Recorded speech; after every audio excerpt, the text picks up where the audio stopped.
The First Omen was directed by Arkasha Stevenson in her directorial debut and stars Nell Tiger-Free as Margaret, a woman who has just arrived in Rome in order to give her life to the church and to become a nun. However, she realizes there's something a little strange going on. There are things which are a bit unexplained, some horrific stuff that seems to be in the sidelines, and eventually it leads to a larger conspiracy about bringing back the Antichrist to the earth. As you probably can guess from the title, this is a film that's a prequel to The Omen, which was in 1976. That movie is kind of a horror classic at this point, and it's a movie that has had multiple sequels since then, including a 2006 remake, none of which have quite lived up to the first movie. That one still remains on top. So that's why going into this, I can understand skepticism. But before we go ahead, did that plot summary sound familiar to you?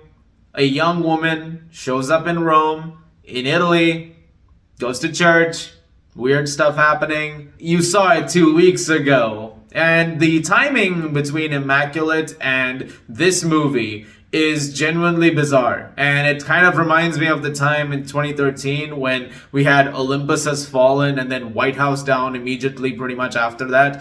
Like, those were two movies that were so closely connected to each other. It was so bizarre. And it seems to be a situation over here as well where both of those just seem to have freakishly, bizarrely similar storylines and some stuff going on that has some parallels. And having seen The First Omen, let me just say out the gate, first of all, I was pleasantly surprised by how much I did enjoy this movie. I liked it way more than I thought I was going to. I didn't have many expectations going in. I would honestly say they were kind of at rock bottom, but this is one of those cases where I'm happy that it was a lot better than that. And a lot of that has to do with Stevenson's direction. For the most part, I think she does a very good job of making things feel genuinely quite creepy at times. There is an unsettling feeling that sets in throughout the movie that, save for a few moments, is quite effective. And usually the moments where it's not quite effective, there's some tonal discrepancies at play as well that are kind of apparent. I'll talk more about those later. One theme that has been common with all the Omen movies is the idea of how politics influences the coming of the Antichrist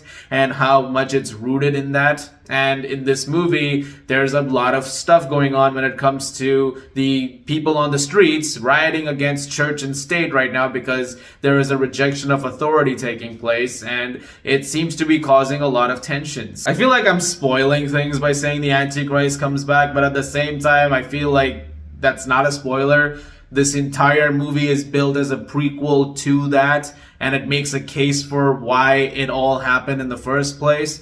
And I think it does a fairly competent job of that. You kind of see their point of view, as crazy as it sounds, and me saying that as to, yeah, I see what your twisted logic is here. I don't agree, but I understand your point. Nell Tiger-Free is an actress I've seen in Servant many times now. If you haven't seen that show, then I highly recommend it. It's on Apple TV+. And I would say that over here, she gets to hopefully show people who haven't seen Servant what she's capable of. She's a fantastic actress in that show, and she's a fantastic actress in this movie. What she's able to accomplish over here is also really important because so much of the movie hinges on her. It's a central performance that in every single way is defining the events of the movie. And there are certain scenes that don't work unless she delivers exactly what they need. And she absolutely comes firing on all cylinders. There's a couple of scenes with her that I feel are going to be burned into people's heads.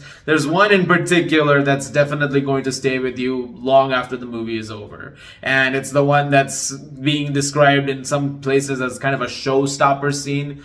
You'll know when you see it. Speaking of show-stopping, this movie has some pretty intense sequences.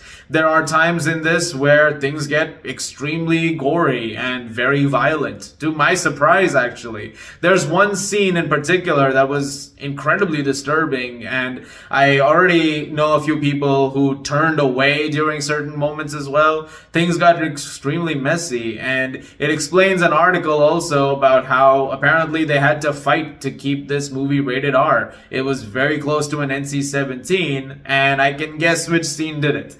There's a specific moment that when you're watching it, you'll know that's the moment where things seem a little too extreme, They probably cut a frame or two over there to avoid an NC-17 rating and get an R rating. It's also very well shot. This is a gorgeous looking movie. Fantastic cinematography across the board. A really solid score from Mark Corvin, even though it's a tough bar because Jerry Goldsmith, with that original score in 76, he hit such an amazing note with that. I mean, it's his only Oscar. You know, this is obviously a very cherished score among horror movie fans. I think Corbin did a decent job. Then there are moments which do, allude to Goldsmith's score, which were really nice as well. It does have moments where it does dwell into jump scare territory, and those are the moments where I feel like the film does falter. It feels like when there could be scenes that could take some time, there'll be that basic thing where a character's standing, things go silent, suddenly a hand comes like bang, and it's like character got you. I feel like at this point of time we can move on from that a little bit. I mean, it's a quick reaction perhaps, but at the end of the day, it took away from the slower build scares. Now, the slower build is also to the pacing of the film, because there are points where the film does take its time getting to certain beats. And if you want something that goes into overdrive mode from the get-go, you might not have that with the First Omen. But at the same time, before that, there's a build-up to it. There's nothing wrong with a build-up. I actually appreciate build-ups in horror movies. I like to take my time with the environment and the settings. But the pacing over here could have been better. There's moments where it does feel like it drags a little bit. There's a few moments in the middle I definitely thought went a little longer than they were supposed to. And I think they could have been a little more streamlined. Absolutely. While the sequences that are scary are, in fact, effectively scary, there is one thing where I'm not really sure if they fully properly calculated exactly how that scene was going to play out. But without spoiling it, there's a scene where someone needs help, and it involves getting them out of somewhere. And the way that scene plays out, the setup is there from the beginning. You know what's about to happen.